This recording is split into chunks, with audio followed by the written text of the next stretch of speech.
Անազատության մեջ գտնվող պատգամավորի կարգավիճակ չունեցող անձը պատգամավորի կարգավիճակ ձեռք բերելու պահից սկսած չի կարող պահվել անազատության մեջ այլ կերպ կան ազգային ժողովի համաձայնությամբ։ Բացառությամբ սահմանության 96-րդ հատվածի երկրորդ մասում նախատեսված դեպքերի։ Վճռաբեկ դատարանը գտնում է, որ Մղթար Զաքարյանի 2020 թվականի հուլիսի 22-ին պատգամավորի կարգավիճակ ձեռք բերելու փաստի ուժով ենթակա եղել ազատ արձակման, քանի որ սույն քրեական գործով քրեական հետապնդում իրականացնողի կողմից ազգային ժողովին չի ներկայացվել, պատգամավորի ազատությունից զրկելու համաձայնություն ստանալու վերաբերյալ միջնորդություն։ Հետևաբար արկա չի եղել նաև պատգամավորի ազատությունից զրկելու վերաբերյալ ազգային ժողովի համապատասխան համաձայնությունը։ Միևնույն ժամանակ նույն որոշման 19-րդ կետում վճռաբեկ դատարանը հանգել է հետևության, որ նկատի ունենալով հակագործության դատարանի 2023 թվականի սեպտեմբերի 23-ի որոշումը Մղթար Զաքարյանի նկատմամբ կառուցված քրեական հետապնդումը հանցագործության վարձակալության փոխ դադարեցնելու պայմաններում ստորադարձ դատարանների դատական ակտերի վեկանումը չի կարող առաջացնել իրավական հետևանքներ։ Դրանք ունենալով ժամանակավոր բնույթ կորցրել են իրենց իրավական նշանակությունը։ Ոստի վճռաբեկ դատարանը գտնում է, որ բողոքը պետք է մերժել, ճանաչել Մղթար Զաքարյանի անձնական ազատության իրավունքի խախտման փաստը, ստորադարձ դատարանների դատական ակտերը թողնելով ուժի մեջ համապատասխան իրավական դիրքորոշումների հաշվառման։ Ներկայացված դիտարկումները գնահատելով սույն քրեական գործի փաստական հանգամանքների վերաբերյալ դատարանն արձանագրում է, որ մեղադրյալ Դավիթ Ղազինյանը ըստ էության ազատությունից զրկվել է այն պահին, երբ դեռևս ազգային ժողովի պատգամավորի կարգավիճակ չի ունեցել։ Միևնույն ժամանակ սույն քրեական գործով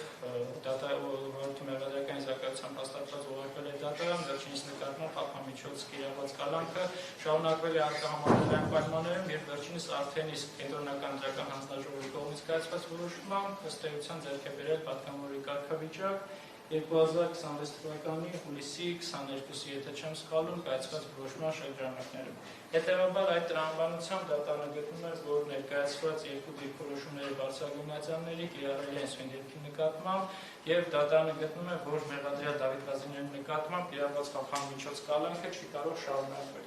Դատարանը արձանագրում է, որ վերջինիս նկատմամբ կիրառված ամենախիստ խափամիջոցը ենթակա է վերացման, ինչ վերաբերում է ըստ էության այն դիրքորոշումներին, քննարկումներին, թե արդյոք դատարանի սանկցիավորման ենթակա ավերջիչ նախաքննության փուլի շրջանակներում այն